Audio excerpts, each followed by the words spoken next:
Olá, tudo bem? Como vai? Pessoal, eu vou contar para vocês hoje uma historinha aqui, rapidinho, tá? Que aconteceu comigo essa noite e eu acho digna de ser contada. Eu acho que é bem legal eu compartilhar com vocês essa historinha. Eu sou professor há 30 anos, esse ano fez 30 anos de magistério. E às vezes eu me surpreendo com das coisas que acontecem na escola, na universidade, na sala de aula. Hoje, como sempre, eu fui dar aula à noite num curso aqui em Foz do Iguaçu. E aí eu cheguei lá na sala de aula, cumprimentei os alunos, né? E aí, enquanto ali eu arrumava o computador, o multimídia, aquela coisa toda, dois alunos que estavam próximos a mim, ali do lado do computador, sabe, professor, a gente tem um presente para você. Aí um rapaz pegou uma maçã, né, me deu a maçã, falou assim, professor, é um presente para você. Eu falei, oh, obrigado. Pois, obrigado pela gentileza, que legal, que cordial da parte de vocês. E aí, conversamos um pouquinho ali e tal, e eu fui dar aula e dei aula a noite toda para eles, até eu fui substituir um professor que estava doente. E aí, dei aula para eles, tal, eu cheguei aqui em casa e aí eu comecei a pensar sobre esse evento e eu comecei a levantar algumas reflexões que eu queria compartilhar com vocês, né? A primeira delas, vou falar da maçã que ele me deu. A maçã é sempre ligada à figura do professor, já perceberam? Não. Não é o foco da nossa conversa aqui hoje. Mas eu vou falar sobre ela. Por que que a maçã é ligada ao professor? Primeiro, porque a maçã representa o conhecimento. Não é à toa que o Steve Jobs usou a maçãzinha lá mordida, né, nos aparelhos que ele criou, na marca que ele criou. Se você pegar na Bíblia a história lá do Adão e Eva, tem a maçã. Isaac Newton, tem a maçã, da teoria da gravidade. Se você pegar na Idade Média, as bruxas e os magos, eles tinham a maçã como entre aspas, um fruto, né? Não é fruto, na verdade a maçã é um pseudo-fruto, né? Mas vamos falar fruto por enquanto, que a maçã era um fruto que eles usavam nas magias, nas poções. Se você cortar a maçã, olha essa imagem acima de mim. Quando você corta a maçã, você vai ver a imagem de um pentagrama lá dentro. O pentagrama representa os simbolismos diversos, o ocultismo, as magias, né? E também o conhecimento. E a maçã ainda possui substâncias adstringentes que, quando passam ali pelas cordas vocais, pelas pregas vocais, dão uma certa limpada nas pregas vocais que a gente usa tanto. Bom, falado da maçã, obrigado aos dois alunos por me presentearem com esse pseudo-fruto, né? Que deu origem a esse videozinho, tá bom? Obrigado, de coração a eles. Muito bem. E aí, o que eu percebi nesses dois alunos? Eu percebi que eles estavam muito alegres, estavam felizes com a minha presença, né? E, e aí isso traz uma satisfação muito grande, né? Porque a pessoa, ela fica feliz em te ver. Ela fica feliz em te ver. Ela fica feliz em saber que você vai ajudá-la, que você vai compartilhar o que você sabe com ela, não é verdade? E aí, então, a gente pode levantar algumas questões aí. Como, por exemplo, às vezes as pessoas perguntam assim para mim, ô Marcelo, mas você está na quarta graduação, cara, né? Você é biólogo, é dentista, fez especialização, tal, né? É, fez lá o curso de processos gerenciais e agora está fazendo medicina, sim, e eu quero continuar estudando, né? Qual o problema? Tá tudo ótimo, tá tudo certo. Mas você dá aula mesmo assim? Claro, eu adoro dar aula. Eu adoro dar aula. Você gosta mesmo? Claro, para mim a aula é uma terapia. Quando eu entro na sala de aula, eu esqueço do mundo, eu me divirto. Eu me divirto. Aí eu vou lembrar de uma frase do Ariano Suassuna, lá do Alto da Compadecida, lembra ou não? Ele falava que todo professor tem que ser um pouco ator. E aí as pessoas me falam assim, mas Marcelo, você trabalha muito e, pô, mas não ganha tanto, né? Você não ganhava mais como dentista, né? É, e aí eu respondo da seguinte forma: olha, Fernando Pessoa, uma vez ele disse o seguinte: tudo vale a pena se a alma não é pequena. Na verdade, ah, tem pessoas que são movidas pelo dinheiro, pelo preço. Tem pessoas que se vendem, né? E vendem, às vezes, uma amizade, vendem uma sociedade, vendem uma família, vendem um casamento, vendem várias situações por causa do dinheiro, né? E aí, então, mas Marcelo, você não se vende a esse ponto de forma alguma, né? Eu não tenho preço, eu tenho valores, valores. Então os meus valores são ligados à ética e à moral, né?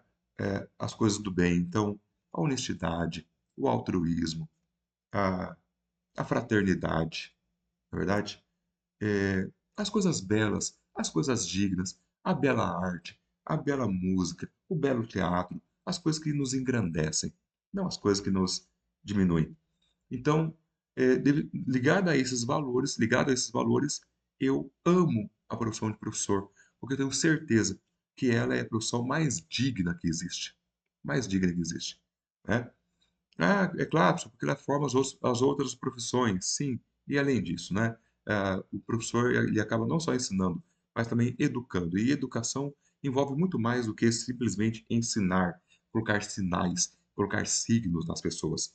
Educar é uma questão de ensinar, mas também de colocar conceitos morais e éticos, sociais adequados para formar aquela pessoa. E o professor faz parte disso. Hoje em dia, cada vez mais, porque as famílias estão delegando aos professores a função de pai e mãe, né? Muitas vezes. E aí, então, a gente vê que ser professor, então, é digno porque quem é professor trabalha bem esses valores. Você nunca vai. Um bom professor nunca vai entrar na sala de aula e falar assim: ó, hoje eu vim aqui para assaltar todos vocês. Tira a carteira aí que eu quero dinheiro de vocês. Não, isso não é digno. Eu vim aqui hoje e vou ensinar um monte de mentiras para vocês. Tem muita gente que faz isso, não faz? Né? É, hoje eu vim aqui e eu só vou enrolar vocês, não vou ensinar nada para vocês. Imagina se eu vou passar para vocês o meu conhecimento. O professor nunca é egoísta. O bom professor nunca é egoísta. Ele sempre quer passar o que ele sabe para o outro, porque ele quer ver o outro melhorar. Ele quer que o outro seja melhor do que ele. Se você, como aluno, for igual a mim ou pior do que eu sou, eu já perdi a guerra. Na verdade, eu tenho que fazer de tudo para que você aprenda e que você se transforme em uma pessoa melhor do que eu sou. Que você tenha mais conhecimento, que você seja uma pessoa, um cidadão socialmente responsável, que você respeite o ambiente, as pessoas, que você se respeite e assim por diante. Há pessoas que não são assim, né? Infelizmente, boa parte da sociedade, ela é direcionada só pelo dinheiro, não importa a que preço, né? Essas pseudoculturas, pseudo-arte, pseudo-música, pseudo-televisão, pseudo tudo, na é verdade? Coisas que denigrem a imagem humana, coisas que não nos engrandecem. Tem pessoas que, pelo dinheiro, como eu disse agora há pouco, se vendem e correm só atrás do dinheiro a vida inteira, né? Ou largam o que estavam fazendo para ir em busca do dinheiro. Mas chega um momento da vida que a vida começa a cobrar o preço. E aí essas pessoas param para trás. Por isso que a gente vê muitos milionários, às vezes, suicidando, com um vazio existencial muito grande. Não é verdade? E essas pessoas, então as pessoas, no geral, essas que só vão pelo dinheiro, chega uma hora que elas param e começam a pensar sobre a existência delas. Vou dar um exemplo para vocês. Uma vez eu estava numa roda de amigos, onde tinha professores e não professores. E um desses não professores era um gerente de banco que estava quase se aposentando. Então, lidou com dinheiro a vida inteira, soube aplicar o dinheiro, comprou imóveis, carro, investiu. Uma pessoa que seria, assim, o sonho de muita gente ser igual a ele. E nós estávamos batendo um papo ali numa mesa de bar, tomando uma cervejinha, né? E um falando da profissão do outro, tirando sarro, aquela coisa e tal, e os professores com as piadas pejorativas sobre a profissão. Ah, a gente trabalha muito e ganha pouco, não sei o quê, não sei o quê. E aí, de repente, esse senhor falou assim: olha, é, eu não falaria isso de vocês, não falaria isso para vocês, mas eu vou falar agora. Já tinha tomado uma cervejinha, né? Tá mais à vontade. Aí ele falou assim: eu tenho uma certa inveja de vocês, professores. E aí todo mundo parou e olhou para ele e falou assim, né? Pensando, mas como, né? E um amigo nosso falou assim, mas por quê? E ele falou, cara, eu passei minha vida inteira atrás de um balcão, mexendo com dinheiro, dando dinheiro para os outros, aplicando dinheiro, tal, aquela coisa toda, mas ninguém nunca quis saber o meu sobrenome, né? Ninguém nunca perguntou se eu estava bem, se a minha família estava bem. Ninguém nunca me pediu um conselho para ajudá-la a fazer uma coisa, né? Para ajudá-la a resolver um problema. Ninguém nunca quis saber nada sobre mim. Se eu morrer hoje, amanhã ninguém vai sentir a minha falta. Se eu morrer hoje, amanhã ninguém sabe o meu nome. É como se eu não tivesse existido, né? E a minha profissão não faz diferença na vida real das pessoas, naquilo que dá valor à vida, né? E aí todo mundo ficou quieto, assim, aquele climão, na verdade. Mas se você para analisar, é verdade.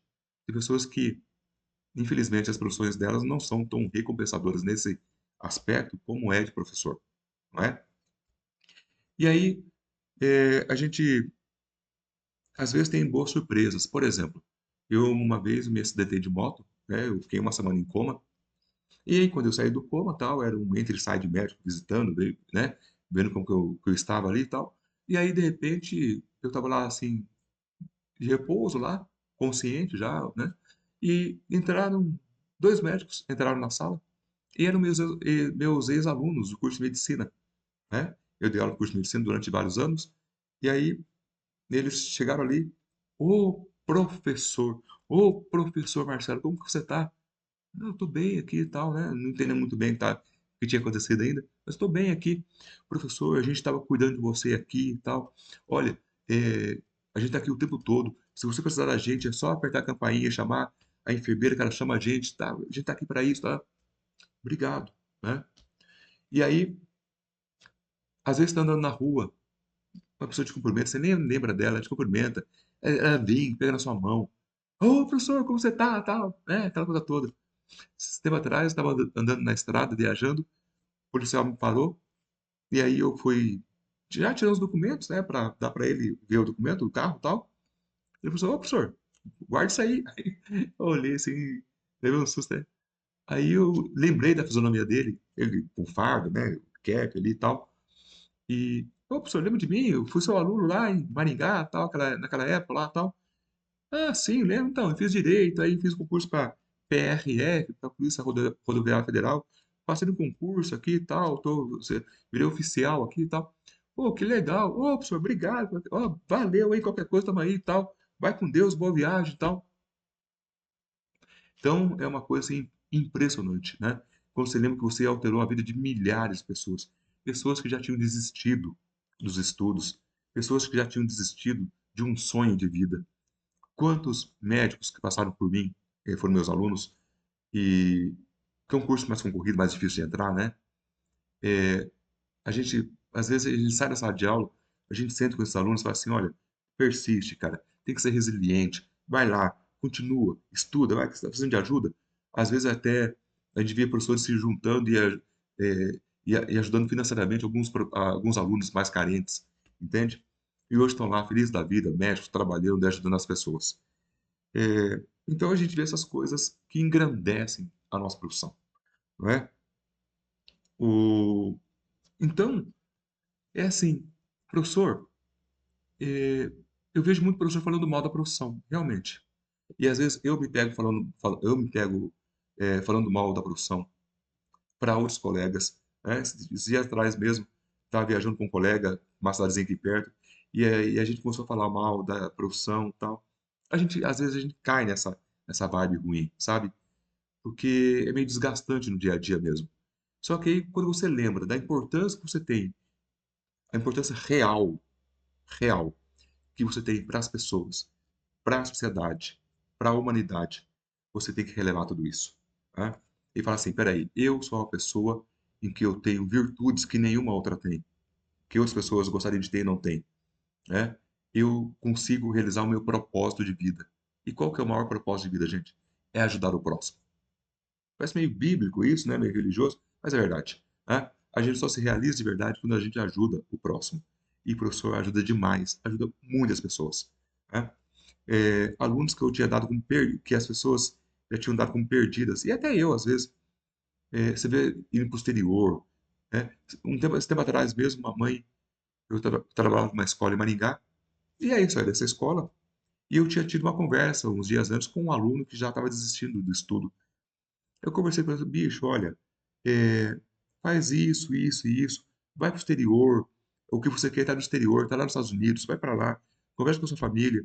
E aí ele conversou com os familiares, conseguiu, eu passei os argumentos necessários para ele conversou com os pais ficaram convencidos que ele realmente lá fora, ele poderia estudar e poderia ser um bom profissional, e aí eu perdi contato com esse aluno, né? Contando um caso para vocês, tá? E aí eu perdi contato com esse aluno, saí da escola, né? Saí da escola. E um tempo depois, a secretária dessa escola me liga. Eu falo assim, professor Marcelo, a mãe do aluno tal, nem lembrava o nome dele mais, a mãe do aluno tal quer falar com o senhor. Eu falei, tudo bem, passa meu telefone para ela, não tem erro não. E ela ligou e falou assim: professor, eu estou lhe agradecendo porque você salvou o meu filho. Eu falei, como assim? Meu filho não ia dar em nada. Ele só brigava com a gente. Ele só se desentendia com o pai dele, comigo. A gente queria que ele fizesse uma coisa e ele queria fazer outra. E aí ele nos convenceu de que ele estava certo. Ele queria fazer jogos de informática. Ele queria fazer jogos de videogame, desculpe. Joguinhos de videogame, né? E aí no Brasil ele não estava tendo a oportunidade que ele queria. Ele queria ir para o exterior. E os pais achavam que era loucura. E eu incentivei ele a fazer isso. E ele está lá hoje, ganhando rios de dinheiro, né? E feliz da vida. E os pais vieram me agradecer por isso. Então, são essas coisas, sabe, que o professor ele tem que lembrar que ele pode fazer e que ele deve fazer, tá bom?